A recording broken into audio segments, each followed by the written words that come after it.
नमः शिवाय। दक्ष प्रजापति की सभी पुत्रियां गुणवती थीं। फिर भी दक्ष के मन में संतोष नहीं था।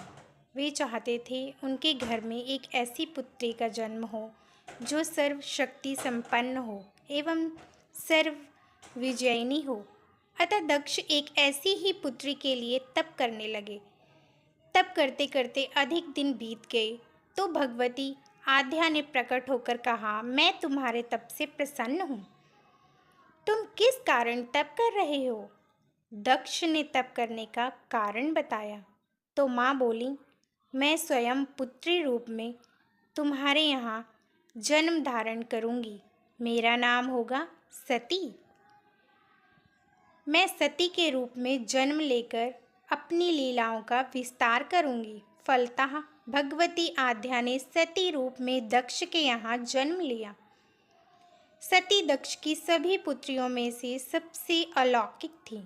सती ने बाल्यावस्था में ही कई ऐसे अलौकिक आश्चर्यचकित करने वाले कार्य करके दिखाए थे जिन्हें देखकर स्वयं दक्ष को भी विस्मयता होती रहती थी।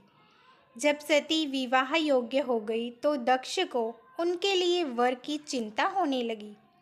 उन्होंने ब्रह्मा जी से इस विषय पर परामर्श किया। ब्रह्मा जी ने कहा, सती आद्या की अवतार हैं। आद्या आदि शक्ति और शिव आदि पुरुष हैं। अतः सती के विवाह के लिए शिव ही योग्य और उचित वर हैं। दक्ष ने ब्रह्मा जी की बात मानकर सती का विवाह भगवान शिव के साथ कर दिया। सती कैलाश में जाकर भगवान शिव के साथ रहने लगी। भगवान शिव ने दक्ष के दामाद थे, किंतु किसी वजह से दक्ष के हृदय में भगवान शिव के प्रति वैर और विरोध भाव पैदा हो गया। एक बार देवलोक में ब्रह्मा ने धर्म के निरूपण के लिए एक सभा का आयोजन किया था। सभी बड़े बड़े देवता सभा में एकत्र हुए। भगवान शिव भी इस सभा में बैठे थे। सभा मंडल में दक्ष का आगमन हुआ। दक्ष के आगमन पर सभी देवता उठकर खड़े हो गए, पर भगवान शिव खड़े नहीं हुए। उन्होंने दक्ष को प्रणाम भी नहीं किया। फलतः दक्ष ने अपमान कर अनुभव किया। केवल यही नहीं, उनके हृदय में भगवान शिव के प्रति ईर्ष्या की आग जल उठी। वे उनसे बदला लेने के लिए समय और अवसर की प्रतीक्षा करने लगे। एक बार सती और शिव कैलाश पर्वत पर बैठे हुए परस्पर वार्तालाप कर रहे थे। उसी समय आकाश मार्ग से कई विमान कनखल की ओर जाते हुए दिखाई पड़े। सती ने उन विमानों को देखकर भगवान शिव से पूछा, प्रभु, ये सभी विमान किसके हैं और कहाँ जा रहे हैं? भगवान शंकर ने उत्तर दिया, आपके पिता ने बहुत बड़े यज्ञ का आयोजन किया है। समस्त देवता और देवांगनाएं इन विमानों में बैठकर उसी यज्ञ में सम्मिलित होने के लिए जा रहे हैं। इस पर सती ने दूसरा प्रश्न किया, क्या मेरे पिता ने आपको यज्ञ में सम्मिलित होने के लिए नहीं बुलाया? भगवान शंकर ने उत्तर दिया, आपके पिता मुझसे वैर रखते हैं, फिर वे मुझे क्यों बुलाने लगे? सती मन ही मन सोचने लगी। फिर बोली, यज्ञ के इस अवसर पर अवश्य मेरी सभी बहनें आएंगी। उनसे मिले हुए बहुत दिन हो गए। यदि आपकी अनुमति हो तो मैं भी अपने पिता के घर जाना चाहती हूँ। यज्ञ में सम्मिलित हो लूँगी और बहनों से भी मिलने का अवसर मिलेगा। भगवान शिव ने उत्तर दिया, इस समय वहाँ जाना उचित नहीं होगा।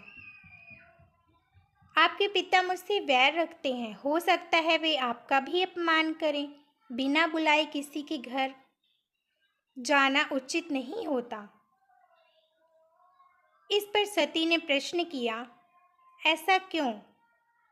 भगवान शिव ने उत्तर दिया, विवाहिता लड़कियों को बिना बुलाए अपने पिता के घर नहीं जाना चाहिए, क्योंकि विवाह हो जाने के पर लड़की अपने पति की ही हो जाती है। पिता के घर से उसका संबंध टूट जाता है।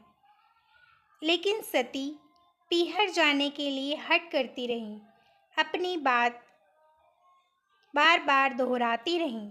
उनकी इच्छा देखकर भगवान शिव ने पीहर जाने की अनुमति दे दी। उनके साथ उनका एक गण भी साथ में भेज दिया। उस गण का नाम वीरभद्र था। सती वीरभद्र के साथ अपने पिता के घर चली गई। घर में सती ने किसी ने भी प्रेम पूर्वक वार्तालाप नहीं किया। दक्ष ने उन्हें देखकर कहा, तुम क्या यहाँ मेरा अपमान कराने आई हो? अपनी बहनों को तो देखो, वे किस प्रकार भांति भांति के अलंकारों और सुंदर वस्त्रों से सुसज्जित हैं। तुम्हारे शरीर पर मात्र बाघांबर है। तुम्हारा पति शमशानवासी और भूतों का नायक है। वह तुम्हें बाघांबर छोड़कर और पहना ही क्या सकता है? दक्ष के कथन से सती के हृदय में पश्चाताप का सागर उमड़ पड़ा। वे सोचने लगी, उन्होंने यहाँ आकर अच्छा नहीं किया। भगवान शिव ही कह रहे थे, बिना बुलाए पिता के घर नहीं जाना चाहिए। पर अब क्या हो सकता है? अब तो आ ही गई हूँ। पिता के कटु और अपमानजनक शब्द सुनकर सती मौन रही। वे उस यज्ञ मंडल में गई जहाँ सभी देवता और ऋषि मुनि बैठे थे तथा यज्ञ कुंड में धू धू करती जलती हुई अग्नि में आहुतियाँ डाली जा रही थी। सती ने यज्ञ मंडल में सभी देवताओं के तो भाग देखे, किंतु भगवान शिव का भाग नहीं देखा। वे भगवान शिव का भाग न देखकर अपने पिता से ली पितृश्रेष्ठ यज्ञ में तो सबके भाग दिखाई पड़ रहे हैं, किंतु कैलाशपति का भाग नहीं है। आपने उनका भाग क्यों नहीं रखा? दक्ष ने गर्व से उत्तर दिया, मैं तुम्हारे पति शिव को देवता नहीं समझता। वह तो भूतों का स्वामी, नग्न रहने वाला और हड्डियों की माला धारण करने वाला है। वह देवताओं की पंक्ति में बैठने योग्य नहीं है। उसे कौन भाग देगा? सती के नेत्र लाल हो उठे। उनका मुखमंडल प्रलय के सूर्य की भांति तेजोदीप्त हो उठा। उन्होंने पीड़ा से तिलमिलाते हुए कहा, ओह, मैं इन शब्दों को कैसे सुन रही हूँ? मुझे धिक्कार है।